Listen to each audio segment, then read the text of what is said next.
નમસ્કાર નમસ્કાર નમસ્કાર વિદ્યાર્થી મિત્રો, સ્વાગત છે આપને વિદ્યાકલની અંદર. ચાલો ફટાફટ બધા મિત્રો જોડાય પછી આપણે લેક્ચર શરૂ કરીએ. અને આજે બહુ સરસ મજાનો આપણો જે ત્રીજો પાર્ટ છે નાણું અને ફુગાવો, એમાં જે બીજો છે ફુગાવો, એની આપણે ચર્ચા કરવાના છીએ. ઓલરેડી ગઈકાલે ભાઈઓ બહેનો આપણે ગઈકાલે છે વાર્તા કહી ચૂક્યા છીએ. ગઈકાલે ફુગાવાની વિગતો આપણે ચર્ચી ચૂક્યા છીએ અને એના બેઝ ઉપર જ આપણે કામ કરવાના છીએ.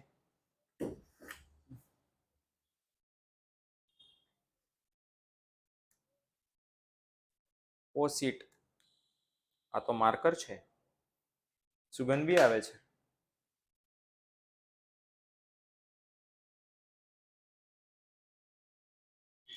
ચલો તો શરૂ કરીએ.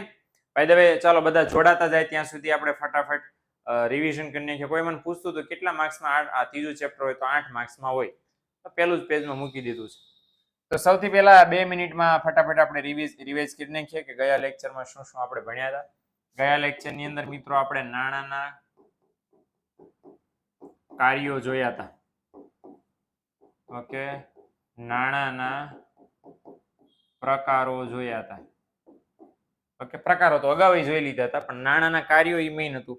નાણાંની વ્યાખ્યા પણ આપણે જોઈ હતી કે નાણાં કોને કહેવાય, અને એક નહીં બે વ્યાખ્યાઓ આપણે જોઈ હતી, માર્શલ અને રોબર્ટસન. ઓકે, તો આ એટલું આપણે ઓલરેડી જોઈ લીધું છે. નાણાંના 3 કામ જોયા હતા: વિનિમયના માધ્યમનું કામ, મૂલ્યના સંગ્રાહકનું કામ અને મૂલ્યના માપદંડનું કામ. ઓકે, તો એ વસ્તુ આપણી હતી. આહિર મિત્ર બ્લેક બેટા નેટવર્કનો પ્રોબ્લેમ છે એવું સાબિત થાય છે. અહીંયા લેફ્ટ થઈને જોઈન થાવ, અથવા તો લો ક્વોલિટી હોય તો હાઈ કરો, હાઈ ક્વોલિટી હોય તો લો ક્વોલિટી કરો, એટલે એકદમ મસ્ત તમારું કામ થઈ જશે. ઓકે, અને જેટલા મિત્રોને હજી કહું છું કે તમને એપ્લિકેશનમાં કાંઈ પણ આવો પ્રોબ્લેમ આવે ને, તો એનું એક સીધું સિમ્પલ સોલ્યુશન આ છે કે ક્વોલિટી ચેન્જ કરો, અથવા તો લેફ્ટ થઈને વળી પાછા જોઈન થાવ. અને ઘડીક બ્લેક આવે તો ઘડીક રાખો. તમારું છે ઇની સેકન્ડે તમને જરાક સ્ટ્રીમ જોઈએ, એટલે થોડીક વાર લાગે, એને સમય આપો એટલે થશે હળવે. તમારે શું છે કે તમે જોડાયા ઇની સેકન્ડે જોઈએ. નેટવર્ક તમારું ધીમું હોય ને એટલે ડેટા લોડ થવામાં વાર લાગે, એટલે તાત્કાલિક છે ઘુમડવા ન માંડવું, બંધ થઈ ગયું, શું કરું. 1-2 મિનિટ જવા દો, ઓટોમેટિક આવી જાય. હે ને, કન્ટિન્યુ 2 લેક્ચર છે તો જમવું ક્યારે? તમારે તો કાનમાં ઇયરફોન નાખીને તેમ જમી શકો ને ભણતા. મારે તો કન્ટિન્યુ અમારો બીજો લેક્ચર છે, તો મારે ક્યારે જમવું બોલ? એટલે આ ભાઈ ભણવું છે તો ભોગ દેવો પડે. ગામ કરતા આપણે એક્સ્ટ્રા ભણી રહ્યા છે, મતલબ આપણે એક્સ્ટ્રા મહેનત કરી રહ્યા છે. આ તો બલિદાન છે, આ તો તપ છે, જે ગામ લોકો નથી કરતા, આપણે કરીશું અને આપણે કરવાના છે. હે ને, એટલે એ પોઝિટિવિટી સાથે રહ્યો. ભાઈ નથી કરી શકતા, નથી ભણી શકતા, નેગેટિવિટી કાઢો, પોઝિટિવિટીને અપનાવો. હે ને, એટલે કાંઈ ટેન્શન નહીં. આ આપણું તપ કહેવાય. હે ને, કે આપણે ભણવા માટે થઈને આપણી બધી વસ્તુઓ છે એડજસ્ટ આપણે કરી રહ્યા છીએ. ઓકે, ચાલો શરૂ કરીએ ને. હવે કોમેન્ટો બંધ કરી દો, કોમેન્ટો પ્લીઝ બંધ. હાલો, કોમેન્ટો બંધ થશે પછી જ હું અહીંથી ભણાવવાનું શરૂ કરીશ. ચાલો,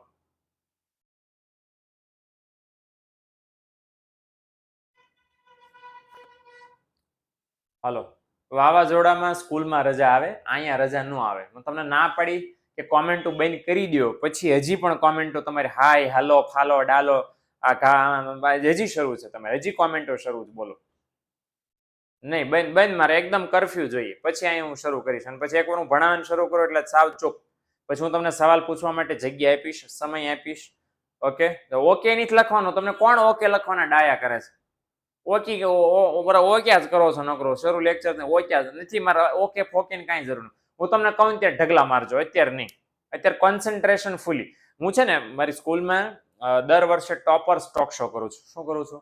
ટોપર સ્ટોક શો. એની અંદર બહુ એક સરસ મજાની વાત. ચલો, ટોપર હોય ને, આપણે ઇન્ટરવ્યુ કર્યા છે ને, ઇન્ટરવ્યુ એ જેટલા ઇન્ટરવ્યુ છે ને એ આપણે ટોપર સ્ટોક શો છે, એ અમે દર વર્ષે કરીએ છીએ. હવે હા બા નથી લખવાની. નિધિ, એક પણ ની કોમેન્ટમેન્ટ ન આવી જોઈએ. સાંભળો શાંતિથી, બસ આંગળીને ફોનની સ્ક્રીનથી આઘા થઈ જાવ. તમે ખાલી છે ને સાંભળો. તમારે વાંધા જ ત્યાં છે કે તમને ફટાફટ આમ કીબોર્ડ રાખીને જ બેઠા હો. કાંઈ મારે તમારી પાસેથી નથી જોતું અત્યારે. સાંભળો બસ. તો આ જેટલા ટોપર્સના ઇન્ટરવ્યુ લીધા છે, તમે કદાચ બધા નહીં જોયા હોય. હું તો બધામાં ગયો છું, કારણ કે મેં જ લીધા છે બધા. કાં તો ન લીધા હોય તો બાજુમાં બેઠા હોય, બાજુમાં ન બેઠો તો સામે બેઠો. એટલે મને બધા ઇન્ટરવ્યુનું કોઈ કેક ન કરે. છોકરા બદલાય એટલે ઓપિનિયન બદલાય, મહેનત કરવાની પદ્ધતિ બદલાય, બધું બદલાઈ જાય. પણ એક વાત આ લોકોમાં કોમન રહી છે, અને શું છે એ મારે તમારી સાથે શેર કરવી છે. તમે 12મા વાળા છો, તમારે આ કરવાની ખૂબ મને એવું લાગે છે ખૂબ જરૂર છે, એટલે હું આ તમને કહું છું. અને એ લોકો રિપીટ કરીને કહે છે શું કે એ એમ કે છે કે અમે કેમ રેન્કર બન્યા, અમારે કેમ ઓછું વાંચીને ઝડપથી યાદ રહી જતું હતું, અમારે કેમ ઓછું લખવું પડતું હતું. તો આ લોકોનો કોમન આન્સર શું હતો કે સાહેબ જ્યારે ભણાવતા હોય ને ક્લાસમાં, એ પછી તમે ઓનલાઈન ભણાવો કે સ્કૂલમાં ભણાવો, ત્યારે અમારું પૂરેપૂરું ધ્યાન 100% ધ્યાન ભણવામાં જ હોય, બીજા કોઈ વધારાના કામમાં ન હોય. 45 મિનિટ સમજણ પડી કે નહીં કે 45 મિનિટનો લેક્ચર જે હમણાં ગઈ વખતે અમે ગયા હતા, અમે સુરતથી આગું છે મોટા વરાછાથી સાહેબ વેલંજા બાજુમાં, તો એક છોકરીને ઇન્ટરવ્યુ લીધો. છોકરી કે હું બસ માંડ 1-2 કલાક પછી વાંચતી, પછી નકરી લખવાની પ્રેક્ટિસ. 1-2 કલાક વાંચવામાં પાકું થઈ જાય? તો કે બિલકુલ પાકું થઈ જાય સર. પણ કીધું કેવી રીતે પોસિબલ છે? તો કે સાહેબ જ્યારે ભણાવતા હોય ને ત્યારે મારું ધ્યાન, મારી નજર, મારું કોન્સન્ટ્રેશન માત્ર ને માત્ર ભણવામાં હોય. તો કે મને એનો ફાયદો શું થાય કે મોટા ભાગની તૈયારી તો ભણતા ભણતા જ થઈ જાય, કારણ કે મારું ધ્યાન સાહેબમાં જ છે. આ તો શું છે કે તમે ટેન્શનો લઈને બેઠા હો કે કાલનું શું થશે, પમદીનું શું થશે, કાલ રજા છે કે નહીં, પમદી કોણ ક્યાં શું કરવાનું છે, એ તમારી માથાકૂટો અહીંયા શેર થતી હોય. અને ત્યારે વળી પાછું મારે ભણાવવાનું કામ શરૂ હોય, તો કોન્સન્ટ્રેશન નથી રહેવાનું, એ 100%ની વાત છે. ઓકે. અને બીજી વસ્તુ ખાસ કે જે મુદ્દો અહીંયા ચાલે છે એનું જ ડિસ્કશન એની અંદર ચાલવું જોઈએ, અને એ પણ ચોક્કસ સમય. હું જ્યારે તમને સવાલ પૂછું ત્યારે આ કોન્સન્ટ્રેશન જો તમારામાં આવ્યું તો ફોર શ્યોર કે તમારે રેકોર્ડ કરેલા લેક્ચર બીજી વાર ઓછા જોવા પડશે, વાંચતી વખતે છે ઓછું ધ્યાન રાખવું પડશે અને ઓછી મહેનત કરવી પડશે. ટપો પડ્યો? એટલે આવું ખાસ ધ્યાન રાખો કે જેટલું છે તમે અત્યારે ભણવામાં ધ્યાન રાખશો, કોમેન્ટ કરવાને બદલે. ઓકે. મારે કોમેન્ટ સેક્શનમાં ભરાવો નહીં જોતો, ખાલી રહેશે ચાલશે. તમારું ધ્યાન ભણવામાં. ફાયદો કોને લેવાનો છે? મારે કે તમારે? તમારે. ફી મેં ભરી છે કે તમે? ઓકે. ખર્ચો તમે કર્યો છે કે મેં? તમે. પરીક્ષા તમારે દેવાની છે, પાકું તમારે કરવાનું છે, સમજવાનું તમારે છે. તો હવે આ સલાહ મેં તમારા માટે આપી છે જેથી તમને ફાયદો થાય મિત્રો. ઓકે. તો આજ પછી જરાક નિયમ લઈ લો અને આ શીખી લો. હવે જો તમે અત્યારે પ્રેમથી સમજાવો છો તો સમજી લો તો ડન. નહીં શીખ્યા તો મારી પાસે અહીં બ્લોક ચેટ નો ઓપ્શન છે, હું જેમાં એનો નંબર નાખીશ, જેનો નંબર એમાં નાખીશ, એની કોમેન્ટ પછી મને પછી નહીં દેખાય. સમજણ પડી? ગમે એમ તમે ન્યાયથી મચી લ્યો, ન્યાયથી કાંઈ નહીં થાય. ટપો પડ્યો? એટલે આ વસ્તુનું ખાસ મિત્રો ધ્યાન રાખજો, પ્લીઝ ધ્યાન રાખજો, કારણ કે પરીક્ષા નથી દેવાની, તમારે દેવાની છે. મારા માટે કોન્સેપ્ટ અગત્યના છે, એના કરતા તમારા માટે લાખ ગણા અગત્યના છે, હે ને? તો પ્લીઝ આ જરાક છે ધ્યાન રાખો. ઓકે. તમને જેન્યુઅન પ્રશ્ન છે તો પ્લીઝ પૂછો, અને ક્યારે પૂછો? હું ભણાવતો ત્યારે નહીં, કારણ કે હું હંમેશા વિચારું છું કે હું તમને ભણાવું અને 2-5% એક અછત રહી જાય ને સમજાવું તો મને એમ લાગે કે મેં જરાક પાપ કર્યું છે. એ તમને ન સમજાવવા માટે 2 ઉદાહરણ ઓછા આપું ને તો મને એવું લાગે કે મેં ધ્યાન નથી આપ્યું અને મને ઊંઘ ન આવે રાતે. એટલે મારો પ્રયત્ન, મારી ઈચ્છા એવી છે કે હું ભણાવું ત્યારે મારું પૂરેપૂરું મગજ તમને સારામાં સારા, સહેલામાં સહેલા ઉદાહરણો દેવામાં વપરાય, તમારે કોમેન્ટો વાંચવામાં ન વપરાય. એટલા માટે હું ના પાડું, બાકી મને કોઈ વાંધો નથી. એટલે હું જ્યારે કહું કે પ્રશ્ન પૂછો પ્લીઝ ત્યારે પૂછો. ઓકે. સમજણ પડી? અને બીજું, એકવાર ભણાવું છું બરાબર, તમારી એક કોમેન્ટ આવે છે કે સાહેબ ફરીવાર. આ ફરીવાર એટલા માટે થાય છે કારણ કે અધવચ્ચેથી જોડાણા છો, મુદ્દો પૂરો થઈ ગયો પછી જોડાણા છો. ટપો પડ્યો? તો પહેલેથી લેક્ચર જોઈ લો એટલે તમારે જે ફરીવાર કહેવાનો છે એ પ્રશ્ન નો આવે. બીજું, ફરીવાર કેવું જ છે ફરીવાર, તો કઈ બધું એવું નહીં હોય કે તમને નથી સમજાણું, એમાંનું એકાદ લીટી કે કોન્સેપ્ટ કે શબ્દ કે એવું કઈ હશે, મેન્શન કરો પ્લીઝ. ટપો પડ્યો? એટલે આ વસ્તુનું ખાસ મિત્રો ધ્યાન આજથી, આજ લેક્ચરથી, અત્યારથી જ રાખવાનું છે. હાય, હલો, ઓકે, કેમ છો, મજામાં, એ શરૂ લેક્ચરમાં ન હોય. તમે અડધા લેક્ચરથી વચ્ચે ઘૂસ્યા, તમે કેમ લેક્ચરની વચ્ચે આવો તો મેં કમિંગ સર છાનમાનું કઈ ઘૂસી જવાનું હોય. હાય, હેલો, કેમ છો, મજામાં, કેસે હો, હેતવી આવું આપણે બેટા શરૂ લેક્ચરમાં લખવાનું નથી. અત્યારે તો ભણવાનું શરૂ નથી એટલે ચાલે, કાંઈ ટેન્શન નથી. તમે આવ્યા તો કાંઈ વાંધો નહીં, ભલે આવ્યા, આવીને છાનામાના ભણવા માંડો. ઓકે. આ થાય શું કે કોઈએ કામની કોમેન્ટ કરી હોય એ દબાઈ જાય ખોટી કારણ વગરની. ડન? ઓકે. જો રોશની ના પાડી હતી તો આવી કે નહીં કોમેન્ટ, વાંધો જ આ છે આપણો કે નથી કહેવાનું, નથી જ કહેવાનું. એક વાત કેવી છે વોટ્સએપમાં કહી શકાય ને, કેજી એક વાત મને. ઓકે. અત્યારે આપણે ભણવાનું કામ છે તો 3 આ કામ આપણે ભણ્યા બરાબર. હવે આપણે ભણવાનું શરૂ કરીએ. 10 મિનિટ મેં આજની બગાડી છે તમારી પાછળ. ઓકે. તો હવે બીજી વાર મારે 10 મિનિટ તો મારી નહીં બગડી, તમારી 10 મિનિટ બગડી છે. આ વસ્તુ ધ્યાનમાં રાખીને હવે સમજજો. કોમેન્ટ કરો. 12મા વાળા છો, મને 12મા વાળા 11 વાળા કે પ્રશ્ન નથી, બરાબર, પણ મને પ્રશ્ન ક્યાં છે કે તમે જે આંગળીઓ ચલાવો છો ત્યારે તમારું કોન્સન્ટ્રેશન આંગળીઓ ચલાવવામાં વયું જાય છે, ભણવામાં નથી રહેતું. તો પછી ફાયદો શું છે કોમેન્ટ કરવાનો? તમારી ડાઉટ પછી તો સાઈડમાં રહી જાય, કારણ કે જે ડાઉટ ક્લિયર કરવા માટે તમે સવાલ પૂછો એ કન્ટેન્ટ તો ચાલી ગયું, બરાબર ને? એટલે આ વસ્તુનું ખાસ ધ્યાન રાખજો. ઓકે, ચાલો. તો આજે આપણે શું શીખવાના છીએ? તો બધું ઓલ એન્ડ ઓલ આપણે ફુગાવો જ શીખવાના છે. શું શું ફુગાવોનું શીખશું? અર્થ શીખવાના છીએ, લક્ષણો શીખવાના છીએ, અને એને ધ્યાનમાં લેવાતી અમુક વિશિષ્ટ બાબતો છે એની જાણકારી આજના લેક્ચરમાં આપણે જોવાના છે. ઓકે, ચાલો. હાલો, ફુગાવાની વાત આપણે કરીએ. ફુગાવાને અંગ્રેજીમાં બાય ધ વે કહેવાય છે ઇન્ફ્લેશન. શું કહેવાય છે? ઇન્ફ્લેશન. અને આપણી ચોપડીની અંદર આ 4 બાબતો છે ફુગાવા વિશે: અર્થ, લક્ષણો, ધ્યાનમાં રાખવાની બાબતો અને ફુગાવો થવાના કારણો. મોંઘવારી, ફુગાવો એટલે મોંઘવારી, એ થવાના કારણો, એની આપણે ચર્ચા આજના લેક્ચરમાં કરવાના છીએ. સૌથી પહેલા મિત્રો એ જાણવું જરૂરી બને કે વોટ ઇઝ ફુગાવો. ફુગાવો શું છે? તો ચોપડીમાં આપણને કીધું છે કે સામાન્ય રીતે આ જે ભાવ વધારો છે ને એને ફુગાવો કે ખબર. આપણે મોંઘવારી કહીએ છીએ કે ભાઈ મોંઘવારી, બહુ મોંઘવારી છે, બહુ મોંઘવારી છે.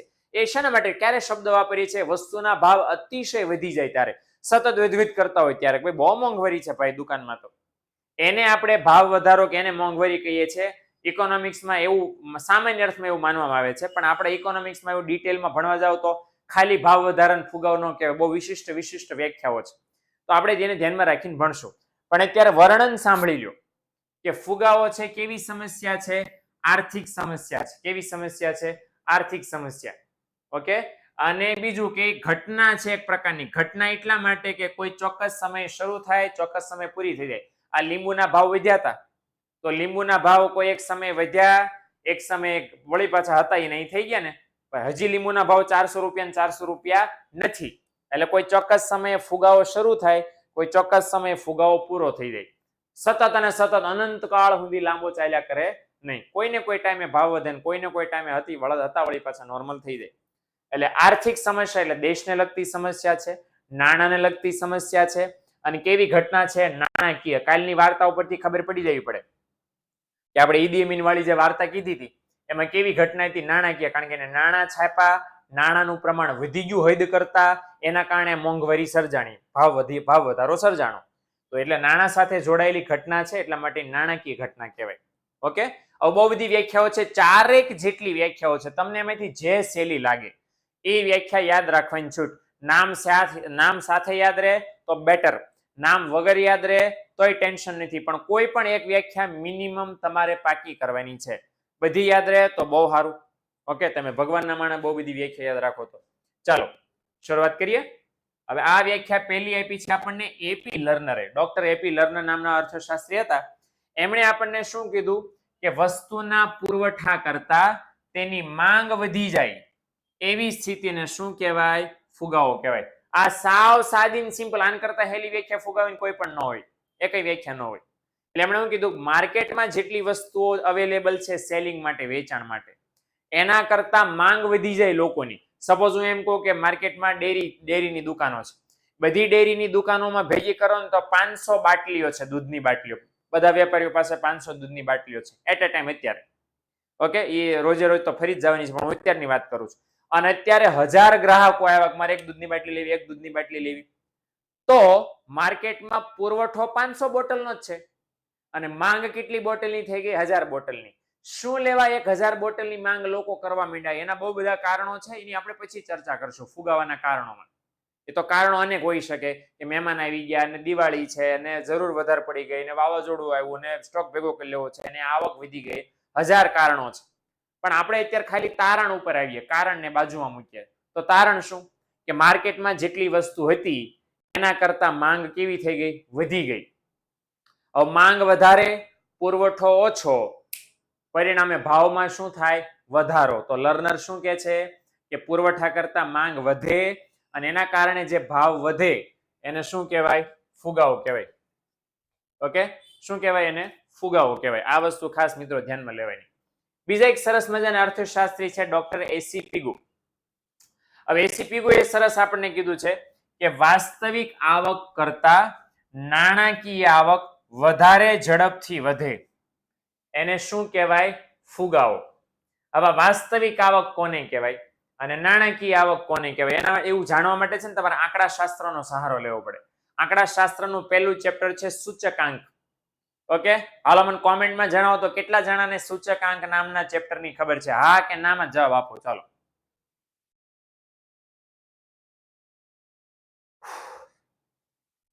ડન. મોટા ભાગનાને ખબર છે. હવે જેને નથી ખબર, કોઈ આમાં 2-3 જણે ના પાડી છે, એને એ તો ખબર હશે જ. રાણા સંધ્યા કરીને છે, કોઈ ના પાડે છે, કાંઈ ટેન્શન નથી. તો 11મા ધોરણમાં 9મા ચેપ્ટર એટલે કે રાષ્ટ્રીય આવકમાં છેલ્લા 2 ટોપિક હતા, નાણાકીય રાષ્ટ્રીય આવક, વાસ્તવિક રાષ્ટ્રીય આવક. એ બેમાં ટોપિક હતા, બરાબર ને? તો એ એટલે ઇન શોર્ટ તમે ભણી ગયા છો. 11મામાં સ્ટેટમાં, સોરી 11મામાં ઇકોમાં ભણી ગયા છો, 12મા ધોરણમાં સ્ટેટમાં ભણી ગયા છો. એની અંદર આપણે એવું જોયા હતા કે સરકાર જ્યારે રાષ્ટ્રીય આવક ગણે તો એની પાસે 2 ઓપ્શન છે ભાવ ધ્યાનમાં લેવાના. એક ઓપ્શન એવો છે કે ચાલુ ભાવે ધ્યાનમાં રાષ્ટ્રીય આવક લેવાય અને બીજો ઓપ્શન એવો છે કે સ્થિર ભાવે રાષ્ટ્રીય આવક ધ્યાનમાં લેવાય. ઓકે, હવે જો તમે ચાલુ ભાવે એટલે ચાલુ વર્ષના, આ મુદ્દો આપણે કદાચ ડિસ્કસ કરી ચૂક્યા છે કે ચાલુ વર્ષનો જે ભાવ છે એ ભાવે જો તમે કોઈ પણ આવક ગણો તો એ ચાલુ ભાવને કહેવાય નાણાકીય આવક. શું કહેવાય? નાણાકીય આવક. મતલબ 2023 ના વર્ષના 2023માં મારે કંઈ ગણવું છે, આનું 2023 ના જ ભાવ ધ્યાનમાં લઉં એટલે કે ચાલુ વર્ષના ભાવ ધ્યાનમાં લઉં અને એના કારણે જે આવક મારી સામે આવે એને કહેવાય નાણાકીય આવક. અને આ બીજી કેવી કીધી? વાસ્તવિક. વાસ્તવિક આવક કોને કહેવાય? હું કોઈ ભૂતકાળના ભાવને ધ્યાનમાં લઉં. કયા ભાવ? ભૂતકાળના ભાવને ધ્યાનમાં લઉં. બરાબર. એ ભૂતકાળના ભાવને શું કહેવાય? સ્થિર ભાવ. શું કહેવાય? સ્થિર ભાવ. એ સ્થિર ભાવે જો તો તમે કોઈ પણ આવકનો આંકડો મેળવો તો એને કહેવાય વાસ્તવિક આવક. ઓકે, હવે માની લો કે ભૂતકાળના વર્ષના ભાવે તમે આવક ગણીને એ થઈ 13,000 અને 2023ના ભાવે જે આવક ગણીને એ થઈ 20,000. ઓકે, હવે શું થાય? 2024 આવ્યું તો 2024 પ્રમાણે છે આની આવક તો 13,000 જ રહેવાની ને, કારણ કે સ્થિર વર્ષના ભાવ છે. પણ આની આવક 20,000 માંથી વધીને 25,000 થઈ જાય. પછીના વર્ષે 30,000 થઈ જાય. ઓકે, તો ફટ વાસ્તવિક આવક કરતા નાણાકીય આવક ખૂબ ઝડપથી વધવા માંડે. જો થઈ ગઈ ને 20 માંથી કેટલા 2 વર્ષમાં કેટલી થઈ ગઈ? 30 પહોંચી ગઈ. તો આવી કન્ડિશન સર્જાય, આમાં તો કઈ વધારો નથી થવાનો. વાસ્તવિક આવક તો સ્થિર જ રહેવાની, કારણ કે કયા ભાવે માપીએ આપણે? સ્થિર, ભૂતકાળના ભાવે. અને ભૂતકાળના ભાવ તો વર્ષ વયું ગયું છે એટલે હવે થોડા ભૂતકાળમાં ફરે, વર્તમાનમાં કે ભવિષ્યમાં ફરે.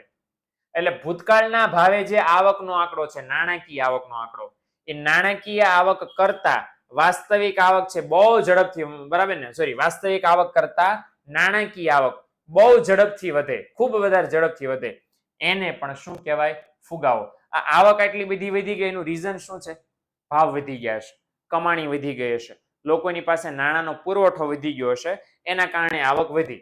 તો આ પરિસ્થિતિને શું કહેવાય? ફુગાવો. આ બધી વ્યાખ્યાઓ એવી છે કે ડિટેલમાં સમજાવવા જાઉં તો આખા દિવસ લાગે, કારણ કે બહુ ડિટેલમાં છે. હું તમને બહુ શોર્ટમાં, હદ કરતા શોર્ટમાં સમજાવું છું, કારણ કે બહુ અંદર હું ઊંડો ઘૂસી જાઉં તો પછી તમને મૂળ શબ્દ ભૂલાઈ જાય. એટલે આપણે સિમ્પલ એવું યાદ રાખો કે દેશની વાસ્તવિક આવક, દેશના લોકોની વાસ્તવિક આવક, બરાબર, એ નાણાકીય નાણાં અને વાસ્તવિક આવક કરતા નાણાકીય આવક વધારે ઝડપથી વધે તો એને શું કહેવાય? ફુગાવો. ઓકે, એટલે આ જે વાસ્તવિક આવક છે એના કરતા નાણાકીય આવક ખૂબ ઝડપથી વધે, ધેટ ઇઝ ફુગાવો. ઓકે, હવે બીજા એક સરસ મજાના વ્યક્તિ છે, એનું નામ છે ડોક્ટર જે.એમ. કેન્સ. આ જે.એમ. કેન્સ નામના વ્યક્તિ છે એ શું કે છે એ જરાક આપણે જોઈએ મિત્રો. હવે એ વ્યક્તિ એવું કે છે કે ફુગાવાની સાચી સ્થિતિ કોને કહેવાય? સાચો ફુગાવો કોને કહેવાય? ઓકે, જે.એમ. કેન્સ વળી પાછા જોરદાર કામ, બરાબર. હવે જે.એમ. કેન્સ, બરાબર, હમણે છે ને 10 મિનિટનું અરકાન મંસૂરી ભાષણ આપી રહ્યો કે હમણાં ડિફિકલ્ટી કહું ને ત્યારે પૂછજો. નથી બુદ્ધિ હાલતી તમને, મગજ આપ્યું છે ને ભગવાને, તો ઘડીક શાંતિ રાખીને બેહો. તો ફુગાવાની સાચી સ્થિતિ ક્યારે સર્જાય? તો ફુગાવાની સાચી સ્થિતિ ક્યારે સર્જાય? જ્યારે સાધનોને પૂર્ણ રોજગારી મળે પછી પણ એમની નાણાકીય આવક વધે તો. તો જેમ કેન્સ દાદાની વ્યાખ્યા જરાક ડીકોડ કરીએ. શું એમણે વાત કરી કે, ઓ સોરી, એક જ મિનિટ મિત્રો, મારું રિમોટ છે એને એટેક આવ્યો છે. અને રિમોટ ને વળી પાછું ઓપરેશન કરીને પાછું સાજું કરી દઉં છું. ઓકે ચલો યસ ચલો જીવ આવી ગયો છે. ચલો તો શું કીધું કે ફુગાવો, સાચો ફુગાવો કોને કહેવાય? સાચો ફુગાવો છે ક્યારે થયો કહેવાય? કે આ સાધનો, સાધનો એટલે કયા સાધનોની વાત થઈ છે? ઉત્પાદનના સાધનોની વાત થઈ છે. ઉત્પાદનના પણ કયા સાધનો? જમીન, મૂડી, શ્રમ, નિયોજક. એમાં પણ કયા સાધનની વાત કરી છે? શ્રમની. કયા સાધનની વાત કરી છે? શ્રમની. કારણ કે રોજગારી તો શ્રમને જ મળે ને, કામ કરવા શ્રમિકો જ જાય. તો જેમ કેન્સ એવું કહે છે કે સાચો ફુગાવો કોને કહેવાય? જે ઓલા શ્રમિકો છે એ બધા શ્રમિકોને રોજગારી મળી જાય. પૂર્ણ રોજગારી એટલે શું? બધાને રોજગારી મળી જાય. એક જણાને કામ મળી જાય, બધાને કામ મળે, બધાને રોજગારી મળે. કોઈ રોજગારી વગર નો રહે, કોઈ બેકાર નો રહે એમ ટૂંકમાં. તો બધાને રોજગારી મળી જાય. પછી પણ જો નાણાકીય આવક એટલે કઈ? આ ચાલુ વર્ષની આવક. જો નાણાકીય આવક વધતી જતી હોય તો શું સર્જાય? ફુગાવો. એટલે માની લો દેશમાં છે 144 કરોડની વસ્તી છે. એમાંથી કામ કરી શકે એવા કેટલા છે? ફોર એક્ઝામ્પલ 100 કરોડ લોકો એવા છે કે જે તન મન ધનથી ઈચ્છા શક્તિની તૈયારી ધરાવે છે કામ કરવા માટે. 100 કરોડ. હવે તમે 100 કરોડને રોજગારી આપી દો અને પછી જો એમની આવક વધે કે ન વધે? કામ આપ્યું એટલે આવક વધવાની છે ફોર શ્યોર. એટલે બધાને કામ આપી દો. જો અત્યારે બધાને રોજગારી નથી મળતી, ભારત દેશમાં બધા લોકોને રોજગારી મળતી નથી. 5.6% લોકો દેશમાં બેકાર છે.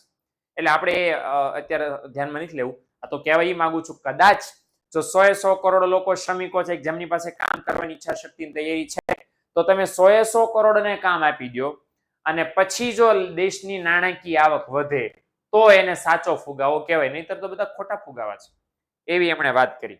બરાબર? એટલે આ રીતનું છે. હાલો, હવે આરકાને એવું કીધું છે કે સર એક બીજું એક્ઝામ્પલ આપો. કઈ વ્યાખ્યામાં? પહેલી, બીજી કે ત્રીજીમાં? એક્ઝામમાં નામ આપીને તો ના પૂછે તો ના ની વ્યાખ્યા. હા, કે કહી ન શકાય બેટા કે નામ આપીને વ્યાખ્યા પૂછે કે ન પૂછે. નામ આપીને પૂછે તો નામથી લખ્યો. એમસીક્યુમાં નામ આપીને પૂછે છે કે આ વ્યાખ્યા કોની છે? આરકાન વ્યાખ્યા પણ કેટલામી? પહેલી, બીજી, ત્રીજી? તો નક્કી કર. સર ફુગાવો આર્થિક વિકાસ કેમ કહેવાય? ક્યાં આર્થિક વિકાસ કહેવાય? આર્થિક સમસ્યા છે, વિકાસ નથી. ઉત્પાદન વધે તો વાસ્તવિક આવક વધે, ફોર શ્યોર વધે. ઓકે, ફોર શ્યોર ઉત્પાદન વધે તો વાસ્તવિક આવક વધે. ઓકે, બીજી વ્યાખ્યા સમજાવું.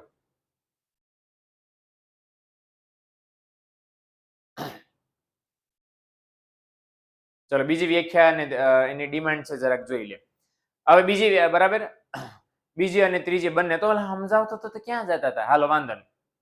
ચલો તો બીજી વ્યાખ્યામાં શું કીધું છે કે વાસ્તવિક આવક કરતા નાણાકીય આવક. હું તમને બીજું ઉદાહરણ આપું. ચાલો, એટલે ઓલા આરકાને મે બી બીજી વ્યાખ્યામાં જ આપણને પૂછ્યું છે. બરાબર? આરકાન ભાઈ બેન ક્યાં ગયા? બરાબર, ક્લિયર નથી કરતા કેટલી વ્યાખ્યા? પહેલી, બીજી, ત્રીજી? એમ પણ વાંધો નહીં. ચલો ઉદાહરણ મને લાગે છે એમાં જ એને પૂછ્યું હતું, ત્યારે જ પૂછ્યું હતું. સાદી ભાષામાં હું તમને કહું કે 2015 ના વર્ષ પ્રમાણે મારે કમાવા જોઈતા હતા 15,000. કેટલા કમાવા જોઈતા હતા? 15,000. અને હું અત્યારે 2023 ના વર્ષ પ્રમાણે કમાઈ રહ્યો છું 22,000. કેટલા રૂપિયા કમાઈ રહ્યો છું? 22,000. ગેપ કેટલો છે? 15 અને 22 વચ્ચેનો 7,000 નો. એટલે કમાવા જોઈતા હતા 15,000, કમાઈ રહ્યો છું 22,000. તો કેટલા વર્ષનો ગેપ છે? 7,000 રૂપિયાનો. હવે ચલો એક ઓર આગળ આપણે જોઈએ. આવતું વર્ષ એટલે મારો પગાર વધશે કે નહીં વધે? શ્યોર વધે. તો આવતા વર્ષે મારો પગાર થયો 22,000 માંથી 25,000. તો 2015 પ્રમાણે 15,000 જ થવો જોઈતો. તો હકીકતમાં મારે કેટલા કમાવા જોઈતા હતા? 15. પણ મેં વધારે કામ કર્યું, વધારે દોડ્યો, વધારે ખેંચ્યું, ઓવર ટાઈમ કરો, એક્સ્ટ્રા વર્ક કર્યું, વોટસએવર, અને મેં મારો પગાર 25,000 પગાર દીધો. તો 15,000 હોવો જોઈતો તો છે કેટલો? 25. તો હોવો જોઈતો તો એના કરતા 25,000 છે, મતલબ 10,000 વધારે છે. જેટલા હોવા જોઈતા હતા એના કરતા 10,000 વધારે પગાર છે. એટલે હોવા જોઈતા હતા, બરાબર, શું હોવા જોઈતા હતા એને કહેવાય વાસ્તવિક આવક. કેટલા છે એને કહેવાય નાણાકીય આવક. તો જેટલા હોવા જોઈતા હતા એના કરતા અત્યારે છે એ વધારે ઝડપથી વધવા માંડે ને તો એને ફુગાવો કહેવાય. હવે કેમ? કારણ કે હું 15,000 મારી આવક હોત ને તો 15,000 ની જ માંગ કરે, 15,000 જ વાપરે. પણ 15,000 ના બદલે હું 22,000 કમાઉં છું કે 25,000 કમાઉં છું. એટલે હું હવે એક્સ્ટ્રા 7,000 કે 10,000 વધારે વાપરીશ. મતલબ બજારમાં માંગ વધશે, વધીને માંગ બજારમાં, પણ જેટલી ઝડપથી મારી આવક વધી એટલી ઝડપથી માર્કેટમાં વસ્તુ બનવાની નથી. એટલે પુરવઠા કરતા માંગ વધી જવાની છે અને ફુગાવો સર્જાવાનો છે. ખબર પડ્યો? એટલે લાંબુ આમ જો ખેંચવું હોય તો લાંબુ આ રીતે ખેંચાય એમ. સમજણ પડી? એટલે મારી આવક જેટલી વધવી જોઈએ એના કરતા વધારે ઝડપથી વધે તો પરિણામ શું સર્જાય? ફુગાવો. તો આ બીજી વ્યાખ્યા કહેવા માંગે છે. અને ત્રીજી વ્યાખ્યા શું કહેવા માંગે છે? કે દેશમાં જેટલા શ્રમિકો છે એ બધાને કામ આપી દો અને પછી જો એમની આવક વધે તો એને કહેવાય ફુગાવો. ઓકે, તો આ વ્યાખ્યાઓ થઈ. ડન? ક્લિયર થઈ ગયું? હાલો આગળ વધીએ. ચાલો ચાલો ત્યાર પછી ભણીએ મિત્રો ફુગાવાના લક્ષણો. ચલો ફુગાવાના લક્ષણો શું છે? ઓકે, એ જરાક આપણે સમજીએ. ચલો એક મારે તમને બીજા એક સરસ મજાના સમાચાર આપવા છે. જો તમે ઇન્ટરેસ્ટેડ હો તો પ્લીઝ, અને આ તમારા કામમાં બહુ સરસ મજાનો ફાળો આપશે એવી મને પૂરી આશા છે. ન થાય તો કાંઈ ટેન્શન નહીં, થાય તો ફોર શ્યોર એકદમ ગુડ. તો કરવાનું શું છે કે હું તમને બધી અહીંથી પીપીટી શેર મારું છું. કરું છું ને બધા ચેપ્ટરની. ઓલરેડી 2 પૂરા થઈ ગયા છે. મેં બે ચેપ્ટરની પીપીટી લેક્ચર વાઇઝ આપી દીધી છે. બધાય તમે ડાઉનલોડ કરી હશે, સાચવી હશે, નોટ્સ બનાવી હશે. તો મારી ઈચ્છા એવી છે કે તમે એક એવી સરસ મજાની નોટ બનાવો જોરદાર, બરાબર. એકાદ બે કલરની પેન એમાં વાપરો અને પાનાની એક બાજુ લખવાનું, બરાબર. મારી પાસે નમૂનો છે નહીં, બરાબર. આ બાજુ લખ્યું હોય તો પાછળની બાજુ કોરું રાખવાનું. બધા ચેપ્ટરનું 1 to 11 એવું બનાવો અને સારા અક્ષરે બનાવો અને મને પીડીએફ બનાવીને વોટ્સએપમાં મોકલો. જેનું મને બેસ્ટ લાગશે, કારણ મસ્ત બનાવી છે, જે હું કેમ મતલબ આવી રીતે આમ સરસ મજાના મુદ્દા પાડીને તમને લખી દઉં છું, અથવા તો કરાવીને લખી દઉં છું. ટાઇટલ લખી દઉં, ફુગાવાના લક્ષણો કેટલા માર્કમાં પૂછાય તો 2 માર્ક. આવી રીતે લખી દઉં છું કુંડાળું પાડીને. તો સેમ તમે એવું ચિતરી દો. જેનું સારું આન્સર જ હોય ને બેટા. આ બે પીપીટી ચિતરવાની છે તમારા ચોપડામાં, એવું બનાવો. ઓકે, અને જેનું મને બેસ્ટ લાગશે એમાં હું એનું નામ પેમ્પલેટમાં ચડાવીશ અને એ પેમ્પલેટ આખા ગુજરાતમાં જેટલા છોકરા છે એ બધાને ફોરવર્ડ કરીશ તમારા નામ સાથે. જો મને બેસ્ટ લાગશે તો વોટ્સએપમાં. ડન? હું તમને નમૂનો દેખાડ દઉં એક સરસ મજાનો, બરાબર, કે જો કેવું હોય. દેખાડો નમૂનો કેવું હોય. હાલો, એટલે તમને મળે પ્રેરણા બનાવવાની. અને આ ફાયદો શું છે મિત્રો બનાવવાનો, કે તમે બનાવશો એટલે તમારા ઇકોની તૈયારી ઓટોમેટિક થઈ જશે. Where is this? જો ઓહો, બહુ મોટું થઈ ગયું બધા છે. આવી જે બોર્ડર ને ડિઝાઇન છે ને એ તમારે દોરવાની નથી. એ હું મારી રીતે એડજસ્ટ, મારી ટેકનિકલ ટીમ છે. ઓકે, હા યસ, પર્સનલમાં સેન્ડ કરી દેજો, નો ટેન્શન. આ તો હું ડિઝાઇન ને આવું બધું છે તો હું મારી રીતે મુકાઈ દઈશ. ઓકે, અને સરસ મજાનું તમારું નામ મૂકેલું છે, મસ્ત જોરદાર. ઓકે, છે ને આવું સરસ મજાનું છે, મસ્ત મસ્ત મસ્ત. હવે તમે એમ કહેશો સાહેબ અમારી પાસે તો લાઇનિંગ વાળી બુક છે, તો કાંઈ ટેન્શન નથી, બરાબર. આપણે તો સુવાચ્ય સરસ રસવાળા અક્ષરથી લખવાનું જોઈએ. ક્યાં સુધીમાં લખીએ તો ચાલે? બસ જેવું આપણે 3 ચેપ્ટર પૂરા થયા છે, મારે તમારી પાસે બસ 3 ચેપ્ટરની જોઈએ છે, જ્યારે લખી રહ્યો ત્યારે. પણ એવું નહીં, દિવાળી પછી નહીં આપતા પછી, કારણ કે દિવાળી પછી તો કોણ જોશે તમારી બુક, હે ને? તો આ પ્રોજેક્ટ છે તમારા માટે. અત્યારે 11મા વાળાને અલગ પ્રોજેક્ટ આપ્યો છે, તમને વળી પાછો, બરાબર, કારણ કે તમે ભણવા માટે કામ કરશો એટલે તમારા માટે આ વસ્તુ વધારે અગત્યની છે. એટલે હું તમને એક્સ્ટ્રા કાંઈ નથી આપતો. ડીપીપી નહીં, ડીપીપી તો કોમન સવાલ આપું છું. ઓકે, અક્ષર સારા ન હોય તો કાંઈ ટેન્શન નથી. ઓકે, તમે મને મોકલો, હું તમને કહીશ કે હા ના.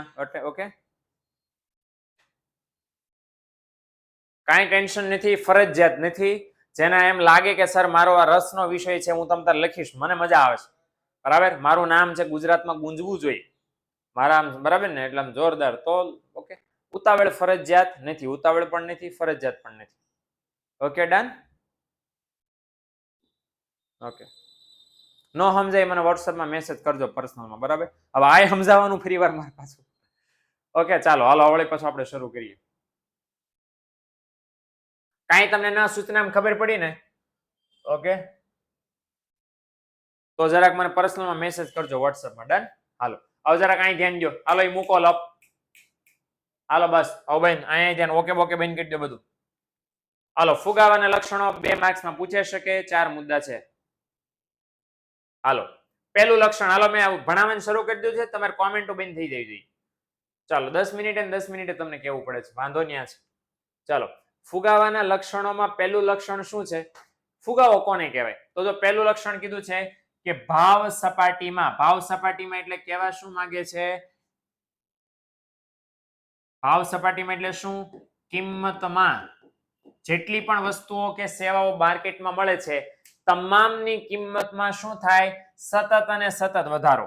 અને વધારો કેવો હોય? લાંબા ગાળા માટે સતત અને સતત વધારો થાય, ભલે ધીમો ધીમો વધારો થાય પણ સતત. એવું નહીં બે વાર વધે ને એક વાર ઘટે, એક વાર ઘટે ને બે વાર વધે ને એક વાર ઘટે ને બે વાર, એવું કઈ નહીં. સતત વધારો થાય. એટલે જો વસ્તુની કિંમતમાં સતત વધારો થાય લાંબા ગાળા માટે તો તમે એને ફુગાવો કહી શકો. પછી નંબર 2, આ બધા નાના નાના સેલા છે એટલે હું ફટાફટ સમજાવું છું. બીજું છે કે અર્થતંત્રના બધા જ ક્ષેત્રના ભાવ વધે. ખાલી એક વસ્તુના ભાવ વધે ને ફુગાવો ન કહેવાય. હમણાં તો લીંબુનું ઉદાહરણ આપતો હતો, લીંબુના ભાવ વધી ગયા. પણ મિત્રો લીંબુના ભાવ વધ્યા ને એને ફુગાવો ન કહેવાય. કેમ કે કારણ કે ખાલી લીંબુના ભાવ વધ્યા હતા, બીજી કોઈ વસ્તુના એટલા બધા ભાવ વધ્યા નહોતા. એટલે જ્યારે અર્થતંત્રના બધા જ ક્ષેત્રોમાં ભાવ વધે એને જ ફુગાવો કહેવાય. બધા એટલે કયા? ખેતી, ઉદ્યોગ, સેવા.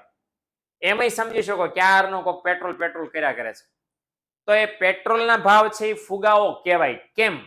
કારણ કે પેટ્રોલના ભાવ વધ્યા એટલે જેટલી વસ્તુઓ વાહન વ્યવહાર સાથે જોડાયેલી હતી બધાના ભાવ વધ્યા. પેટ્રોલના ભાવ વધ્યા એટલે ભાડા વધ્યા. એ વાહનોમાં જે ભાડેથી વસ્તુ લાવતા લઈ જતા હતા કુરિયર વાળાએ ચાર્જ વધારી દીધા. જે વસ્તુ લાવતા હતા લઈ જતા ખટારામાં નાખીને શાકભાજી વોટેવર, એના ભાવ વધી ગયા. હળવે બધું મોંઘું થઈ ગયું. એટલે જો આપણી આજુબાજુમાં રહેલી તમામ વસ્તુઓના ભાવ વધે. પેલું લક્ષણ શું કહે છે? કે ભાવ વધવા જોઈએ. બીજું લક્ષણ શું કહે છે? કે તમામ વસ્તુઓના ભાવ વધે. ઓકે, તમામ, એક નહીં, મોટા ભાગની વસ્તુઓના ભાવ વધે, એને ફુગાવો કહેવાય. નંબર 3 બહુ સરસ મજાનું છે, MCQ માં ઘણી બધી વાર પૂછાઈ ગયેલું છે અને બહુ બધા છોકરાઓએ તોય ભોપા માર્યા છે. શું અહીંયા આપણને કીધું છે? કે ફુગાવો વધે, ભાવ વધે, મોંઘવારી વધે એટલે નાણાંનું મૂલ્ય શું થાય? ઘટતું જાય. રૂપિયાની વેલ્યુ ડાઉન થતી જાય. બરાબર, રૂપિયો સાવ નકામો થઈ જાય જેમ જેમ ફુગાવો થતો જાય. હવે જો કૌંસમાં લખ્યું છે શું ઘટતું જાય? નાણાંનું મૂલ્ય ઘટે, પણ નાણાંના મૂલ્યમાં શું ઘટે? ખરીદ શક્તિ. ખરીદ શક્તિ એટલે શું? ખરીદવાની શક્તિ. મારી પાસે નોટ છે, હું તમને નોટ બનાવીને ઉદાહરણ સાથે સમજાવું. મને આશા છે કે તમને યાદ રહી જશે. ઓકે, હાલો માની લો મારી પાસે 500 રૂપિયાની નોટ છે. You can see sir Gandhiji ઊંધા થઈ ગયા છે ને. 500 રૂપિયાની નોટ થોડીક ફાટલી છે, બરાબર. આ 500 રૂપિયાની નોટ મારી પાસે છે. હું અહીં લખી દઉં છું ગણતરી. તો આ આપણી પાસે નાણાં 500 રૂપિયા છે. ઓકે, હવે એક ચોકલેટ મારે લેવી છે, ચોકલેટ લેવી છે, એક નહીં પણ ચોકલેટ. હવે ચોકલેટનો ભાવ અત્યારે છે 1 રૂપિયા. કેટલા રૂપિયા છે? 1 રૂપિયા. તો કેટલી ચોકલેટ આ નોટ થી ખરીદી શકું? હાલો ફટાક દઈને મને જવાબ આપો, જલ્દી જવાબ. 500 રૂપિયાની નોટ મારી પાસે 500 રૂપિયાની જ નોટ છે અને આ 500 રૂપિયાથી 1 રૂપિયા વાળી કેટલી ચોકલેટ લઈ શકું? તો 500 ચોકલેટ ખરીદી શકું ને. 500 ચોકલેટ ખરીદી શકું. હવે જો ભાવ વધ્યા, હવે જો ફુગાવો થયો, ઓકે, 499.99 જવાબ જો અળવી તરત એમ આપો. ઓકે, 500 જ ખરીદી શકાય ઘુગેશ. તો હવે જો સાંભળો, આ ચોકલેટનો ભાવ 1 રૂપિયા હતો, હવે ભાવ વધીને થઈ ગયો 2 રૂપિયા. કેટલો ભાવ થઈ ગયો વધીને? 2 રૂપિયા. મારી પાસે 500 રૂપિયા ને 500 રૂપિયા છે પણ ચોકલેટનો ભાવ વધી ગયો. તો હવે હું ચોકલેટ કેટલી ખરીદી શકું? 250. યસ, ઓકે, 250 ખરીદી શકું.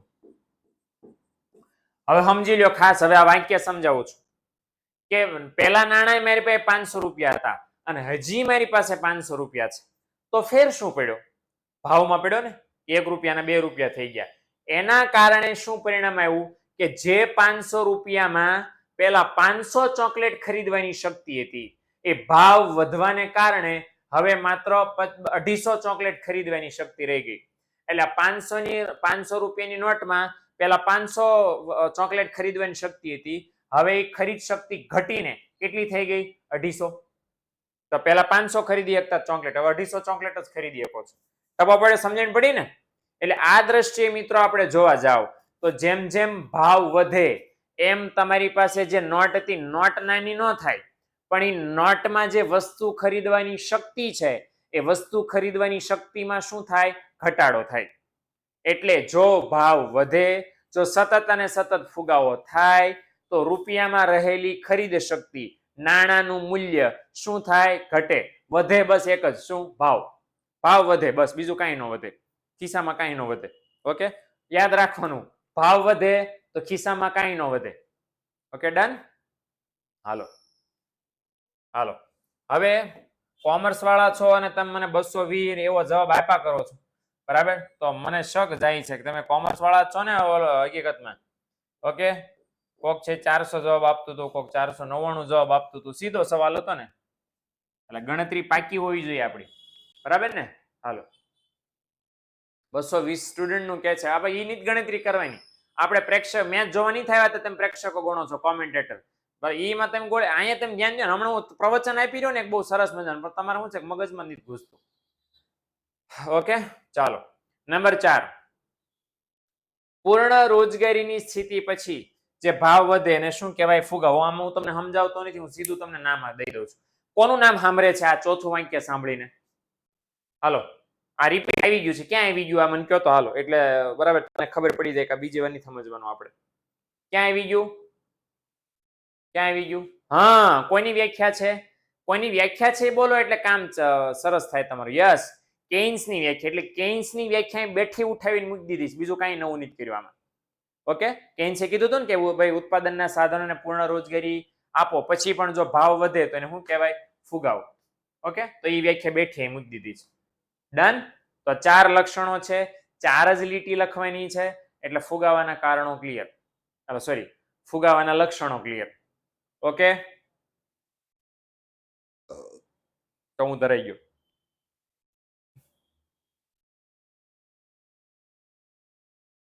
ત્રણ પાઠ લખું તો ચાલે પેનથી? હા, 3 જ લખવાના છે, કારણ કે 3 જ હાલ્યા છે. ડીપીપી યસ, ડીપીપી ન લખો તો મને વાંધો નહીં. ડીપીપી તો તમારી પ્રેક્ટિસ માટે છે. લેક્ચર પૂરો થયા પછી તમે કેટલું આવડ્યું, તમને કેટલું શીખ્યા, એના માટે ડીપીપી છે.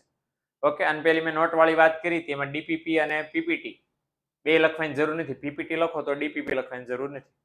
Okay, done? હાલો, નુસરત જરૂર છે અત્યારે હેલો સર લખવાની? છે અત્યારે જરૂર તારે હેલો સર લખવાની?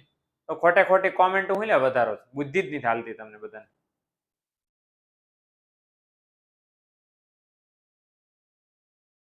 હા, જોઈ લેશ, જોઈ લેશ. સોરી નું હું મારે શાક કરું. હાલો, આગળ વધીએ. હાલો, વળી પાછું જરાક ફુગાવાને સમજવા માટે ધ્યાનમાં રાખવાની બાબતો. ઓકે, આ તો વાતો મારા વચ્ચે અત્યારે બંધ કરી દેવી પડે, કારણ કે હું 8:30 સુધી વાતો કરું ને તોય તમે મારા દીકરા કોઈ બંધ ન થાવ. તમે શરૂ ને શરૂ જ રહ્યો. જોયો ને, શરૂ જ છે. હવે અહીં ધ્યાન આપ. તો ફુગાવાને જાણવું હોય, સમજવું હોય તો નીચેની બાબતો ધ્યાનમાં લેવી પડે. કઈ કઈ બાબતો? તો પહેલી બાબત, આપણને દાબેલા ફુગાવાની વ્યાખ્યા આપી છે. કેવી? દાબેલીની નહીં, બરાબર? દાબેલીની વ્યાખ્યા નહીં આપી. શેની આપી છે? દાબેલા ફુગાવાની. દાબેલો ફુગાવો કોને કહેવાય? કે દાખલા તરીકે આ મેં ફુગાવો લીધો અને ફુગાવામાંથી બેહી ગયો. ઓકે, બરાબર? આને નહીં દાબેલો એટલે પ્રેસ કરેલો, બિલકુલ નહીં. ઓકે, તો એને દાબેલો ફુગાવો ન કહેવાય. આમ દાબેલો કે સાહેબ આમ દાબી દીધેલો, પણ ફુગાવામાંથી બેહી જવાનું. ફુગાવામાંથી બેહી જાય એટલે ફુગો દબાઈ ગયો છે, એવું નહીં. ઓકે, એટલે આ સમજો, બહુ સરસ મજાનો કોન્સેપ્ટ છે. શું કોન્સેપ્ટ છે?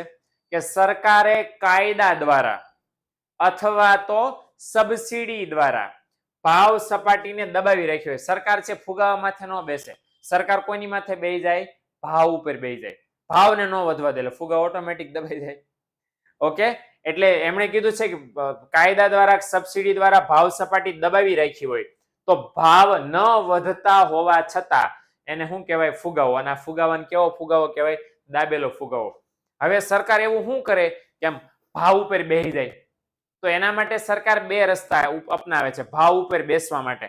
પલોઠી વાળીને ઠેકડો મારી ધુબાકો ન મારે, હળવે હળવે આમે ન કરે, ઢાંકણું ન બંધ કરે, કાંઈ ન કરે. સરકાર પાસે બે ઓપ્શન છે. કયા કયા? એક તો કાયદાનો ઓપ્શન છે અને બીજો સબસિડીનો ઓપ્શન છે. સરકાર મોસ્ટ ઓફ કાયદાનો ઓપ્શન વધારે વાપરે છે. કાયદો શેનો? કાયદો એમ કહી દે કે ખાંડના ભાવ ભારત દેશમાં કોઈ વેપારી આટલા રૂપિયા કરતા વધારે વેચી શકશે નહીં. વાર્તા ખતમ. કાયદો બની ગયો. કાયદો બન્યો એટલે એના કરતા વધારે રૂપિયામાં કોઈ વેપારી વસ્તુ વેચી શકે નહીં. ભાવ દબાઈ ગયા. બરાબર. દાખલા કે પેટ્રોલના ભાવ સતત વધતા જતો હોય, પર 80 ના 82, 82 ના 85, 85 ના 90, 91, 92, 93, 94, 95, 96, 97. સરકાર કે બ્રેક, ઉભા રહી જાઓ. 96 રૂપિયા કરતા, બરાબર, 96 રૂપિયા 57 પૈસા કરતા કોઈએ જો પેટ્રોલ વધારે વેચ્યું, મારે મને પાડી દેવું, ધ્યાન રાખજો, જે પેટ્રોલ વેચો તો એ તો લગાવી દેશો. હા, તો હકીકતમાં જો સરકારે રોક ન લગાવી હોત, કાયદો ન બનાવ્યો તો 96 ના 97 થઈ જાત ને. તો એક્ઝેક્ટલી હકીકતમાં 96 ના 97 થઈ જાત, પણ સરકારે કાયદો બનાવી દીધો. તો કેવો ફુગાવો કહેવાય એને? દાબેલો ફુગાવો. નહીતર તો વધતા જ જાવે. ધેટ ઇઝ દાબેલો ફુગાવો કાયદા દ્વારા. હવે સબસિડી દ્વારા કઈ રીતે? બહુ સરસ ઉદાહરણ છે મારી પાસે આનું. માની લો કોઈ ખેડૂત છે, ખાતર ખરીદે છે, રાસાયણિક ખાતર. રાસાયણિક ખાતર કોઈ કંપની અત્યારે બનાવે છે અને એ ખાતરની થેલીનો ભાવ 800 રૂપિયા અત્યારે છે. 800 રૂપિયા અત્યારે છે. હવે ખાતરની થેલીના મોંઘવારી વધી, કંપની વાળા કે અમને રાસાયણિક ખાતર બનાવવું મોંઘું પડે, સરકારને ટેક્સ દેવો પડે, અને વાહન વ્યવહારના ભાડા વધી ગયા, અને પેટ્રોલ વધી ગયું, ને આ વધી ગયું, એટલે અમારે 800 રૂપિયા હવે અમને થેલી વેચી પોસાય નથી, અમારે ભાવ વધારવો પડશે. અમારે ભાવ વધારવા છે 1000 રૂપિયા. એટલે આ લોકોએ ભાવ વધારીને થેલીનો ભાવ 1000 રૂપિયા કરી નાખ્યો. ખેડૂતના ડેબે કેટલા રૂપિયા વધારે આવ્યા? 200 રૂપિયા વધારે આવ્યા. તો ખેડૂતે 200 રૂપિયા, મોંઘવારી થઈ ગઈ ને, ભાવ વધી ગયા ને. સરકાર હવે આને કઈ રીતે દબાવે? આને કઈ રીતે ઢીકો એઠો બેસ એમ કઈ રીતે ફુગાવાને દબાવે? આ સબસિડીનો ઉપયોગ કરીને. તો ભાવ કેટલા વધ્યા? કેટલા ભાવ વધ્યા? 200 રૂપિયા વધ્યા ને.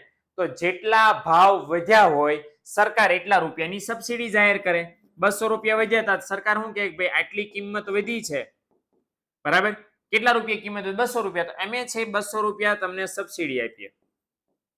ઓકે, એટલે હકીકતમાં માર્કેટમાં થેલી છે, ખાતરની થેલી 1000 રૂપિયાની છે, પણ 1000 રૂપિયામાંથી ખેડૂત વતી 200 રૂપિયા સરકાર ચૂકવે છે. 1000 રૂપિયામાંથી 200 રૂપિયા સરકારે સબસિડી આપી, તો ખેડૂતને કેટલા ચૂકવવા પડ્યા? 800 રૂપિયા ચૂકવવા પડ્યા. તો ખેડૂતને શું લાગ્યું? ખેડૂતને શું લાગ્યું કે ભાવ તો 800 જ છે. ખેડૂતને શું લાગ્યું? ભાવ 800 જ છે. હકીકતમાં કેટલા હોય? 1000. 200 રૂપિયા કોણે લઈ લીધા હોય? પોતાના ડેબે સરકારે લઈ લીધા હોય. સમજણ પડી? એટલે આ રીતે છે વસ્તુનું કામ ચાલે. સમજણ પડી ને? આવું સરસ છે. એટલે તમને ખબર જ ન પડે કે ભાવ વધ્યા છે કે નહીં. એટલે ભાવ વધ્યા જ હોય, ફોર શ્યોર વધ્યા હોય, પણ જેટલા ભાવ વધ્યા એટલા રૂપિયાની સરકાર સબસિડી આપે. એટલે તમારે મૂળ ભાવ જ ચૂકવવાના થાય. તો આ રીતે સરકાર છે, બરાબર, કાયદા દ્વારા અને સબસિડી દ્વારા ફુગાવાને દબાવી દે. તો કેવો દબાવો, સોરી, કેવો ફુગાવો કહેવાય? દાબેલો ફુગાવો કહેવાય. ભાઈઓ બહેનો, કેવો કહેવાય? દાબેલો ફુગાવો. ઓકે, હાલો આગળ વધીએ. હવે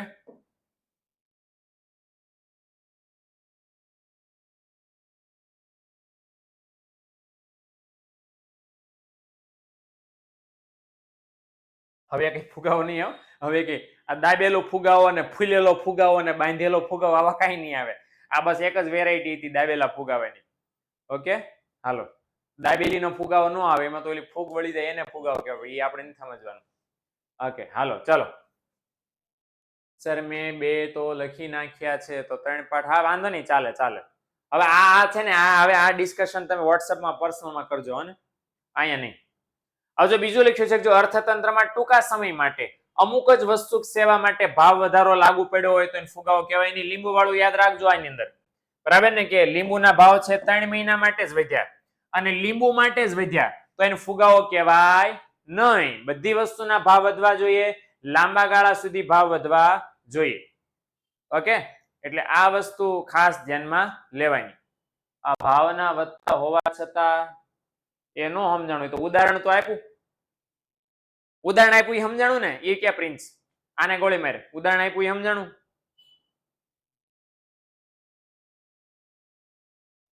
કલાક થાય જવાબ આપવાનો મને લાગે. જલ્દી જલ્દી. ઉદાહરણ છે ને પેલું ખેડૂત વાળું આપ્યું ને, કે 800 રૂપિયા હતા એના 1000 રૂપિયા થયા, જેટલા રૂપિયા વધ્યા એ કોઈને ભોગવ્યા? સરકારે. એટલે હકીકતમાં ખેડૂતને એવું લાગ્યું, કોને? ખેડૂતને એવું લાગ્યું. જો પ્રિન્સ હવે જવાબ નહીં દો તો મતલબ એને ધ્યાન નથી ને. ક્યાં ભાઈ ધ્યાન ક્યાં છે પ્રિન્સ? હા કે ના જવાબ દે ભાઈ, એટલે મને ખ્યાલ આવે. જોઈએ વાંધા ત્યાં છે પાછા. 1 મિનિટે ક્યાંય હોય, બીજી મિનિટે ક્યાંય રખડતા હોય પાછા. એટલે વાત શું છે અહીંયા મિત્રો, એ ખાસ અહીંયા સમજવાની છે આપણે કે ભાવ હકીકતમાં છે 800 રૂપિયા ને 1000 રૂપિયા થઈ ગયા હોય, બરાબર, પણ સરકાર શું કરે છે કે સરકાર છે 200 રૂપિયા છે પોતે પોતાના માથે લઈ લે છે. અને પોતાના માથે લઈ લે છે એટલે મને તમને શું લાગે છે કે ભાવ વધ્યા નથી, પણ હકીકતમાં વધી ગયા છે. એટલે કહેવાય એ માંગે છે કે ભાવ નથી વધ્યા, છતાંય ફુગાવો કહેવાય ને, કારણ કે સરકારે છે આપણા માટે જાળવી લીધા એ પૈસા. જે ભાવ વધ્યા હતા એ આપણા એમણે એમના માથે લઈ લીધા. 800 ને 1000 થયા હતા એ 200 રૂપિયા સરકારે પોતાના માથે ઊંચકી લીધા. ઓકે, અને આપણને કઈ ખબર પડવા દીધી નહીં. માટે આપણે એમ જ યાદ રાખવાનું, ભાવ નથી વધ્યા, 800 ને 1000 થયા હતા, પણ પાછા કેમ 800 થઈ ગયા? તો કે ભાવ વધ્યા નથી, કારણ કે 200 રૂપિયા સરકારે લઈ લીધા છે પોતાના માથે, બરાબર. એટલા માટે કેવો ફુગાવો કહેવાય? દાબેલો ફુગાવો કહેવાય. ઓકે, જો સરકાર છે એ સબસિડી ન આપે તો ખેડૂત પણ પાક ન વધારી લે તો ફુગાવો સર્જાય, પણ સબસિડી આપે તો હવે ખેડૂત ભાવ નહીં વધારે. બિલકુલ, તો સીધું લોજિક છે. ઓકે, ચાલો રેડી. હજુ આગળ લખ્યું છે કે જો આજે જો અર્થતંત્રમાં ટૂંકા સમય, આ તો થઈ ગયું આપણે બીજું, બરાબર.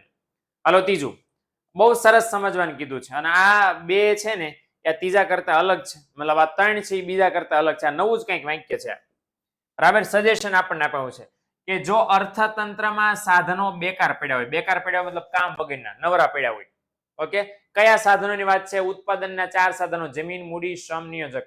આ ઉત્પાદનના 4 સાધનોની વાત છે કે જો બેકાર પડ્યા હોય, સાવ કામ વગરના, ઠેકાણા વગરના પડ્યા હોય, તો વસ્તુ કે સેવાના ભાવ વધે તો સાધનો કામે લાગે, અને સાધનો કામે લાગે તો ઉત્પાદન વધે, અને ઉત્પાદન વધે તો ભાવ શું થાય? ઘટે. હવે આવું કઈ રીતે થાય એ સમજો. માની લો ઉત્પાદનના સાધનો છે, ઉત્પાદનનું એક સાધન છે માની લો કે શ્રમ. હવે શ્રમિકો બેકાર પડ્યા છે, ઓલા કંપનીઓ વાળા છે કામ કરવા માટે શ્રમિકો માંગે છે પણ શ્રમિકો મળતા નથી. શ્રમિકો ન મળે એટલે શ્રમિકોના પગારમાં શું થાય? શું થાય? પગારમાં વધારો થયો. શ્રમિકોના પગારમાં વધારો થયો પણ તોય શ્રમિકો નથી મળતા. શ્રમિકો નથી મળતા એટલે પરિણામ આવે કે માગે માગે માગે પણ મળતા જ નથી. એટલે પરિણામ શું આવે? કે પરિણામ એ આવે કે ઓલા ભાઈના પગાર વધે. પગાર વધે એટલે શ્રમિકોની આવક વધે. આવક વધે એટલે પરિણામ એ આવે કે આવક વધતા માંગ વધે. કારણ કે મારી આવક, બરાબર, મારી આવક તો એ 15,000 કઈ કમાતો હતો, તો હવે હું 15,000 કમાઉં છું તો મારી માંગ વધે ને, કારણ કે મારામાં પૈસા ખર્ચવાની શક્તિ આવી. ત્યારે સમજણ પડી શું થયું? કે હું પેલા બેકાર પડ્યો હતો, મને કોઈ જગ્યાએ કામ નહોતું મળતું, બરાબર, પણ મને હવે નોકરી મળી તો 15,000 રૂપિયા હું કમાણો. હું 15,000 રૂપિયા કમાણો એટલે પરિણામ એ આવે કે હું માંગ કરીશ 15,000 રૂપિયાની, 15,000 રૂપિયાની અલગ અલગ વસ્તુઓની. સીધી વાત છે કે માંગ વધી, પણ જેટલી ઝડપથી માંગનો પ્રોબ્લેમ શું છે કે તમે રાતોરાત માંગ કરી દો, માંગ રાતોરાત ઊભી થઈ જાય, પણ એની સામે એટલી ઝડપથી એટલા સમયે પુરવઠો બનાવી શકાય નહીં. હું 10 કરોડ રૂપિયા તાત્કાલિક બેંકમાંથી ઉપાડી આવું, તાત્કાલિક મારી સામે મકાન બની જાય? મકાનને બનતા વાર લાગે. મકાન જવા દો, આ પેન સાદી એવી બનતા વાર લાગે. વાર તો લાગે ને, 5 મિનિટ 10 મિનિટ. તમે તો આ ખિસ્સામાં પૈસા કાઢીને ઉભા રહી ગયા, લાવો વસ્તુ હાલો. એટલે જેટલી ઝડપે તમે માંગ કરો છો ને એટલી ઝડપે વસ્તુનો પુરવઠો બનતો નથી, વાર લાગે છે. અને એટલા માટે કીધું કે સાધનો બેકાર પડ્યા હોય અને તમે રોજગારી આપો એટલે એની આવક વધે. આવક વધતા માંગ વધે, માંગ વધે તો પુરવઠો ઝડપથી વધે નહીં, અને પરિણામ શું આવે કે વસ્તુના ભાવ વધે. વસ્તુના ભાવ વધે ને એટલે વેપારી, જો વચ્ચેને લીટીઓ જોડું છું, વસ્તુના ભાવ વધે ને એટલે વેપારી નફો વધે. વસ્તુના ભાવ વધે, વેપારી નફો વધે કે ન વધે? બિલકુલ વેપારી નફો વધે. એટલે એ વધારે નફાની લાલચે શું કરે? વધારે ઉત્પાદન કરે કે હા જો ભાવ વધ્યા, ભાવ વધ્યા, હાલો હાલો જાજુ બનાવો ને જલ્દી વેચો તો આપણને વધારે નફો મળે. એટલે પરિણામ એ આવે કે ઓલો વેપારી છે એ જાજુ વેચવાની ટ્રાય કરે. ફાયદો એ થાય, ઉત્પાદન જાજુ કરે તો એને ઉત્પાદન કરવાનો ખર્ચો કેવો આવે? ઓછો આવે. ઓકે, અને એને ઉત્પાદન કરવાનો ખર્ચો ઓછો આવ્યો તો એ ટ્રાય કરે કે આપણને સસ્તું વેચવાનો પ્રયત્ન કરે, કારણ કે વસ્તુની ડિમાન્ડ છે જ. એટલે બરાબર, થોડાક અમથા ભાવ ઘટાડીને સ્ટોક કાઢ નાખો તો આપણો જે નફો મેન્ટેન થાવ ને ફટાફટ થઈ જાય. એટલે ફરી કરીને વાત શું આવી કે જો સાધનો બેકાર પડ્યા હોય એને તેમ કામે લગાડો, બધાને કામે લગાડો તો ભાવ શું થાય? વધવાને બદલે ઘટે. પણ જો તમે બધાને કામે લગાડો તો અને વસ્તુની માંગ વધે તો અને ઉત્પાદન વધે તો. ઓકે, અને યાદ ન રહે, બરાબર ને? આ તો ખાલી નોલેજ માટે યાદ રાખવાનું છે, બાકી આ આપણા પરીક્ષા માટે કામનું નથી. ઓકે, તો યાદ ન રાખો તો ચાલે. અને ટૂંકમાં આપણને એવું કીધું છે કે ઉત્પાદનના બધા સાધનોને પૂરેપૂરી રોજગારી મળી જાય, બરાબર. અને જો કદાચ પછી જો ભાવ વધે તો એને શું કહેવાય છે? ફુગાવો. ઓકે, અને મેં કીધું એમ કે ફુગાવો છે કોઈ પણ અર્થતંત્રમાં કોઈ પણ પરિસ્થિતિમાં સમસ્યાજનક છે, નુકસાનકારક છે, અવરોધક છે, બરાબર ને? પ્રોબ્લેમ છે. ઓકે, એટલે આ વસ્તુ છે એ ધ્યાનમાં લેવાનું છે. ડન. એટલે આ એક વસ્તુ છે. ઓકે, તો એક આપણે આ આખી સ્લાઇડમાં બે આપણે ધ્યાનમાં રાખવાનું છે. કયું? એક દાબેલો ફુગાવો અને એક આ ટૂંકા સમયગાળા વાળું. આ બે યાદ રાખી લો, સમજી લો એટલે વાર્તા ખતમ. Okay, done. હવે આપણે મળવાનું થશે ક્યારે? સોમવારે. મેં જે તમને ઓલું નોટ બનાવવાની કીધી, કાંઈ પણ ડિફિકલ્ટી, કાંઈ પણ ડાઉટ હોય તો પ્લીઝ મને વોટ્સએપમાં મેસેજ કરજો, હું તમને રિપ્લાય આપીશ. Okay, done. ચલો મળીએ આપણે. આવજો. ડીપીપી હું છે ને આમાં લખીને તમારી સાથે શેર કરી દઉં છું. ઓકે, ચલો આવજો. ટાટા, બાય બાય, સી યા.